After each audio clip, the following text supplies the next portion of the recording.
ya te lo conté un poco antes, por dónde voy a empezar. Pero nosotros hicimos una película juntos hace unos meses.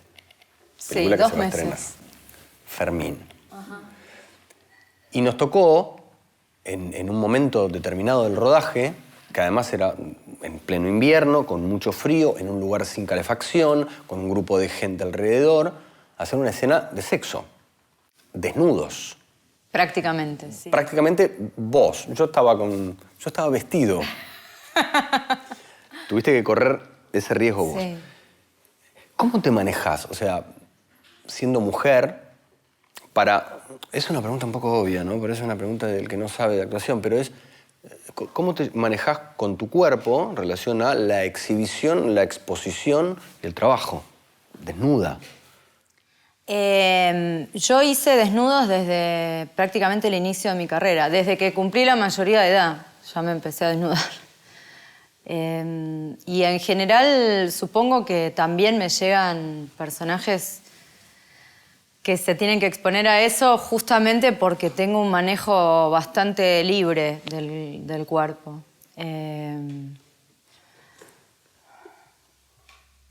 De todas maneras, el hecho de la mayoría de edad, si bien para un productor o un director puede ser importante, para llegar a proponer eso a una actriz, en mi caso personal tuvo que ver con el descubrimiento de algunas diferencias en mi naturaleza, en mi cuerpo, con respecto a lo que yo creía de mí misma antes. Yo sé que es un poco enroscado, sí. Pero sí ocurrió eso. A mí me tocó, sí, yo hice una primera película que fue Garage Olimpo, en la que tuve un desnudo. ¿Pero un desnudo total? Un desnudo total y complicado, porque aparte estaba atada, era una escena previa a la tortura, digamos. Sí, recuerdo, no recordaba que era un desnudo total. No quiere decir que no me haya gustado verte. No, quiere decir que ojalá no te haya gustado verme, porque era, claro, un contexto bastante fuerte. Cuando terminé esa película, bueno, la película empezó a trascender, festivales, viajes, etc. Y entre esos viajes, en un momento pisé París. Y bueno, recorrí, por supuesto, sus lugares históricos, turísticos, típicos, qué sé yo, entre ellos el Museo del Louvre, donde en un momento, en una sala, yo sola, no sola en la sala, sino sola en mi viaje, notaba que pasando por una estatua que yo ya había visto de una señorita recostada, muy linda, recostada sobre un colchón, con buenos atributos femeninos, así una linda cola, etc. El resto de los visitantes pasaban, daban la vuelta y pegaban un grito. Y pasaban, daban la vuelta y pegaban un grito. Y yo evidentemente me había perdido de algo. Voy de nuevo a ver la estatua, todo normal, doy la vuelta y descubro que se trataba de una estatua que representaba el mito de Hermafrodito. El nombre Hermafrodito o Hermafrodita viene de, después averigué el mito, o creo que ahí mismo lo mencionaba, de un hijo que tuvieron Hermes y Afrodita, por eso se llama así, que en uno de estos paseos por los lagos que solían hacer los dioses y semidioses habitualmente, se cruza con una ninfa, con la ninfa de este lago, que se enamora de él y pretende tener relaciones con él y él se niega. Entonces ella decide abrazarlo con todas sus fuerzas, arrastrarlo hasta el fondo del lago y desde ahí rogar a los dioses que dieran una solución a este deseo que ella tenía y que por favor le concedieran no separarse nunca más de ese cuerpo. Y los dioses, atendiendo este deseo, fusionan los dos cuerpos y de ahí nace el mito de Hermafrodita. Pero Hermafrodita, este ser nuevo que, digamos, tenía ambos sexos, pide a los dioses que como resarcimiento o venganza de lo que le había pasado a él, cada muchacho que se bañara en las aguas de ese lago también quedara como él. Con lo cual esto, bueno, da lugar, por supuesto, como en general los mitos, a comprender una realidad, ¿no? Que es que estos seres existen. Me llamó mucho la atención esta historia, me pareció fascinante que el arte fuera detrás de una historia así, ¿no? ¿Por qué resultaba tan atractivo y por qué el arte perseguía esta figura? Me llamó mucho la atención y al volver a casa lo hablé con mi mamá, le conté todo esto muy entusiasmada. Mi mamá es una persona muy afecta a las artes. ¿Esto fue en qué año? 99. ¿Tenías? 19. Ok. Le conté toda esta historia a mi mamá, la estatua, los gritos, el cartelito, este descubrimiento, y cuando termino de contar la historia, mi mamá se larga a llorar. Y me confiesa que yo nací diferente, que yo nací intersexual. Perdón. ¿Vos no lo sabías? ¿Y por qué no lo sabías? Es una gran pregunta que yo también le hice. Fue como te imaginarás un momento durísimo. ¿Vos te estabas enterando a los 19? Es un momento durísimo este. Sí. ¿Esto lo habías contado? ¿No lo habías contado? No. ¿Y está todo bien contarlo? Sí, está todo bien con el hecho y está todo bien con cierta militancia también que llevo yo al respecto, hasta ahora no pública, pero es un tema que tiene aristas como muy conflictivas y complicadas en lo social. Y bueno. Sí, pero igual necesito entender un poquito, así como seguramente a vos debe haber sido que te digan no naciste, no, o sea, no termino de entender todavía cómo es el mapa de ese momento y por qué vos no sabías. No entiendo. ¿Cómo no te enterás que Porque en general, cuando un bebé nace así, a todo esto estamos hablando de un caso cada 2000 niños que nacen, o sea, no soy tampoco un caso aislado o tan aislado. ¿Y por qué no es tan...? Es la misma proporción de gente pelirroja que hay en el mundo. ¿Pero y por qué no es tan común y no se sabe? Es tan común. No se sabe porque hay en general una decisión clínica de mutilarnos, de elegir un sexo. O sea, un médico se atribuye el poder de elegir entre ambos sexos, entre el sexo femenino y el sexo masculino. ¿Pero eso es lo que hicieron con vos? Sí. ¿Y en qué momento lo deciden? ¿Cuando naciste? Sí, poco tiempo después, sí. Pero, a ver, necesito entender un poco, porque yo no sabía, primero que no sabía que era tan común, tampoco sabía que una persona puede decidir como el destino de otra. No, yo tampoco lo sabía. O el camino. A mí también me llama poderosamente la atención. Sí. ¿Puedo preguntar físicamente cómo naciste? ¿Qué averiguaste? ¿O es Como si habláramos primero de tus genitales, así para romper el hielo y después yo te cuento. Claro, no, está bien. ¿Querés que hablemos? No. No, prefiero que no. Pero, digamos, a grandes rasgos, la intersexualidad tiene muchas variantes posibles, cerca de 100, pero consiste en que a nivel cromosomas, o sea, genéticamente, uno tiene un sexo, que en el caso de los intersexuales, a nivel de los órganos internos, no se condice con esa genética, o bien a nivel de los órganos externos no se condice con esa genética, o los órganos externos no se condicen con los internos y con la genética. No somos hombres y mujeres, por eso digo, el mito de hermafrodita no deja de ser un mito, no es una realidad. No somos hombres y mujeres, somos un tercer género, somos intersexuales, esa es la realidad. Claro, pero digo, vos, evidentemente, tenías pene, digo, estoy yendo a lo técnico y perdón, pero lo que quiero, sí, pero igual lo que quiero no es exactamente, no es por así. Eso, no es por exactamente eso, así, digamos, son órganos diferentes, ¿sí? Está bien, pero más allá de lo físico, que es lo que se puede mutilar, hay algo mucho más complejo de mutilar, que es las sensaciones, ¿no? Exacto. A esto iba yo cuando te conté esa primera anécdota. Yo me siento intersexual. Cuando yo lo supe... ¿Entendiste todo? Sí, de mí misma, por supuesto, claro, ¿no? Y yo creo que viene de ahí esta cosa de decir, bueno, tengo como una tranquilidad con mi cuerpo que hasta donde quedó como era, no es totalmente como era. Lo siento profundamente, es un dolor inmenso que tengo. En mi caso la saqué barata y no es un dolor físico real. Otros lo tienen. Queda dolor Sí, físico. por supuesto. Son intervenciones que apuntan a una pseudo-normalización aparente y que ni siquiera lo son. no lo son, porque los órganos no quedan normalizados, no son iguales a los de una mujer o a los de un hombre, esos órganos intervenidos. Tengo que contar algo, es loquísimo, que lo voy a contar. Yo hace muchos años conocí a una chica, salí con ella un par de veces, y una vez en mi auto nos besamos, y en el momento de estar besándonos, en un momento me dice, se separa y me dice, bueno, te tengo que contar algo. Digo, bueno, ¿qué? Que yo nací distinta. Digo, ah, sí. Me dice, sí, yo nací nene. Y fue digo, para mí, que yo estaba solamente besando a esa mujer, nene. Quiero decir en qué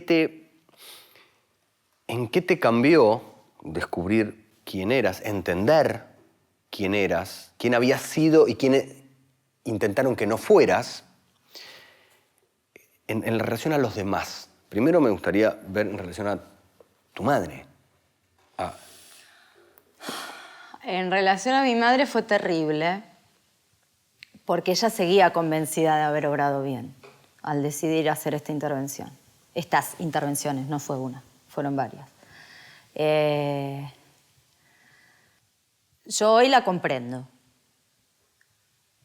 Comprendo que así como se intenta demostrar que nosotros somos un error de la naturaleza y no lo somos, tal vez yo subjetivamente considero eso que mi mamá decidió un error y tal vez subjetivamente, pobre, hizo lo que pudo. Y... ¿Eso es lo que ella te decía? No, ella estaba convencida de que estaba bien lo que ella hacía, porque lo que defiende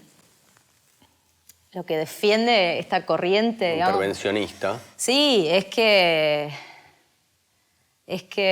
hay dos cosas en el mundo, que sos mujer o sos varón, que no podés convivir con una tercera cosa.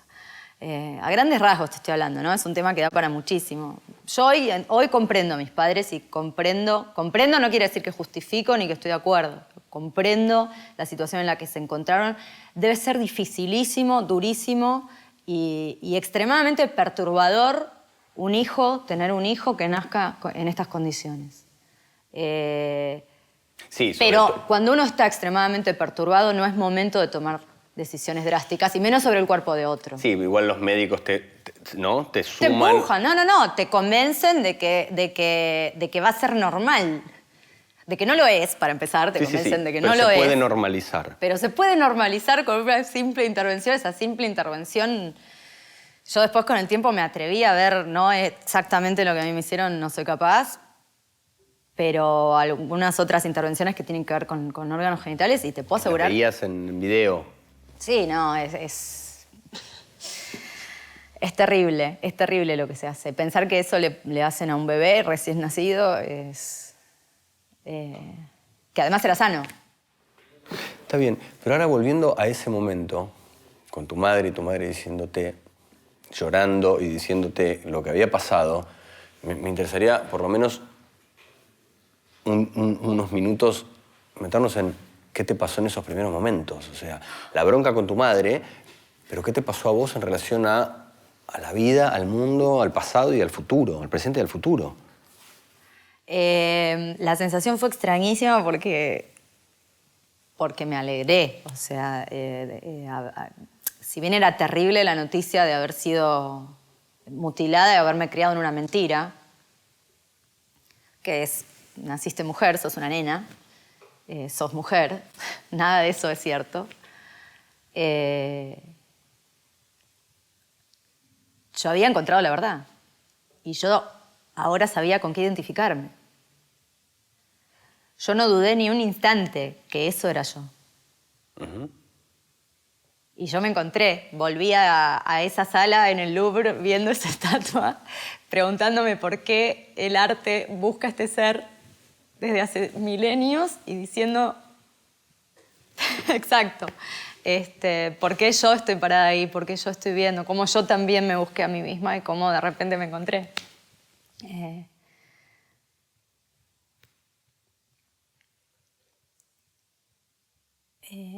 La reacción inmediata con mi mamá no fue...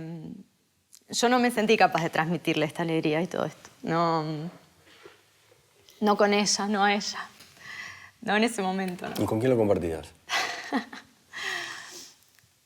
Era otra época, ¿no? Yo hoy en día hubiera puesto intersexual y te encontrás enseguida con 700 personas como vos. Y bueno, y haces, qué sé yo, causa común enseguida. En ese momento yo no tenía esas herramientas. Existían ya, pero bueno, yo no tenía mucha idea de todo esto. Y además me había criado como una niña y una adolescente muy solitaria también. ¿Pero estabas en pareja en ese momento? Sí. ¿Y? Sí. Y se lo conté, disfrazadito, pero se lo conté. ¿Cómo se cuenta una cosa así disfrazada? Porque en realidad es algo muy concreto también. Sí, bueno, no tanto. No tanto, como te digo, está bien, están estas cosas, bueno, de órganos internos, no desarrollado del todo, decisiones de cuánto mide esto, corresponde o no corresponde a tal cosa. Es muy subjetivo, en realidad, a ver, ¿no? Es que... No, lo que quiero decir es concreto. No es lo que te estás imaginando. No, está bien, seguramente, porque uno se imagina o una cosa o la otra. Sí, o todo de todo. Claro. No, absolutamente no es así, justamente. Es un tercer género, ¿sí? No es una mezcla de ambos géneros conocidos hasta ahora. Conocidos, quiero decir, asumidos hasta Bueno, ahora. y se lo disfrazaste, como decís, como también te quisieron disfrazar a vos, ¿no? Como de niña. No. Yo le dije la verdad. Pero, digamos, no hablé de intersexualidad en sí, hablé de las cosas concretas que me habían pasado y que bueno, tal vez ciertos problemas también que yo tenía se podían atribuir a eso.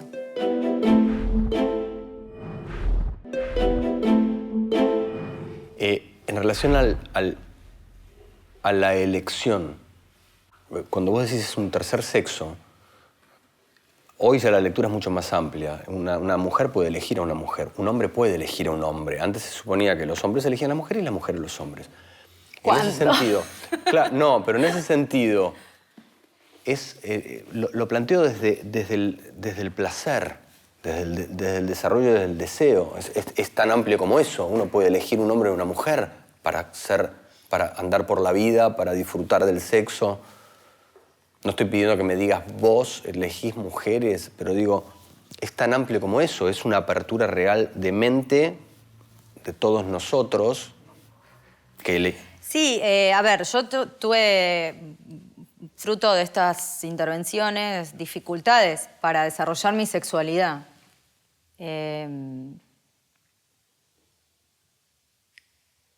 Te repito, son intervenciones que apuntan a lo estético y ni siquiera tan bien hecho. O sea, recién hace 10 años se descubrieron que hay terminaciones nerviosas ahí que tienen que volver a conectar y que ocuparse un poco del tema, ¿no? Del goce. Además de, bueno, proporciones absurdas que a veces consideran y cosas que al desarrollarse se modifican de lo que ellos hacen con un bebé. O sea, es una carnicería. Sí, es una bestialidad, ¿no? Es como bestial, es una animalada, perdón, ¿no? Con el perdón de los animales, es una crudeza, es un asesinato, una mutilación. Exacto, es eso.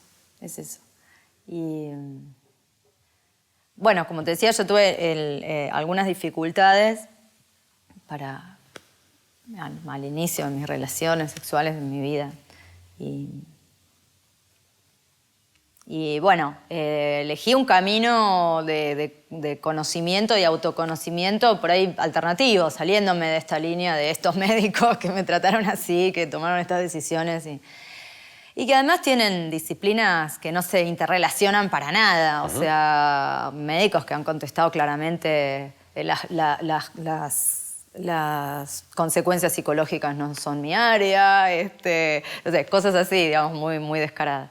O adivinadores con título de médicos. Pero, y antes una pregunta. Si a mí alguien me mutila...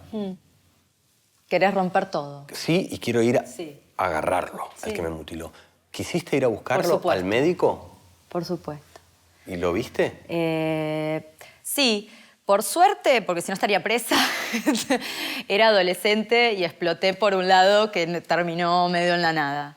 Pero sí, volvimos a consultar al mismo médico que insistió en seguirme operando, en que lo que yo digamos, mi Había queja... más por hacer. Claro, que mi queja tenía una solución, que era otra Cortar intervención. un poquito claro. más o... sí. Ponele, y a lo que yo le dije, buenísimo. No, porque me dijo así, me dijo, me propuso toda la intervención. Me dice, porque si no, tus relaciones sexuales nunca van a ser satisfactorias. Bueno, le digo, y contame, ¿qué número va a salir en la Lotería Nacional mañana? Sabés todo. Contame, porque no, de verdad, o sea, estás desperdiciando un don si realmente sabés... Sabés lo que va a venir. Exacto, o sea, ¿cómo sabés que mis relaciones sexuales no van a ser satisfactorias? Porque ese pedacito que vos estuviste manoseando hace 20 años, tal cosa. ¿Entendés? O sea, yo con 19 años ya entendía esto. Igual, este es el camino intervencionista, ¿no? Es decir, vamos a intervenir acá. Exacto. Y después está, evidentemente, hay otros caminos. Hay otros padres que han dejado que sus hijos caminen, avancen por la vida hasta tomar la decisión que tengan que tomar o no. Digo. Curiosamente, muchos hijos de médicos que han nacido así han mantenido su condición. Mira. Yo, con algunas patologías que yo tengo, no estoy hablando de esto es una patología, estoy hablando de algunas que yo tengo. No, claro, por eso. Algunas que yo tengo, o algunas formas de ver la vida, uno ve a otra persona y dice, somos parecidos. Encontrás a los pares. Cuando vos ves a alguien, ¿vos te das cuenta? Sí, muchas veces me he dado cuenta y se han dado cuenta, sí. Hay algo que los hermana, las hermana. Pero cuando... Esto es interesante. ¿Dónde está el límite entre decir las hermana o los hermana? Ese tercer sexo no tiene aún un artículo. Ya vamos a tener.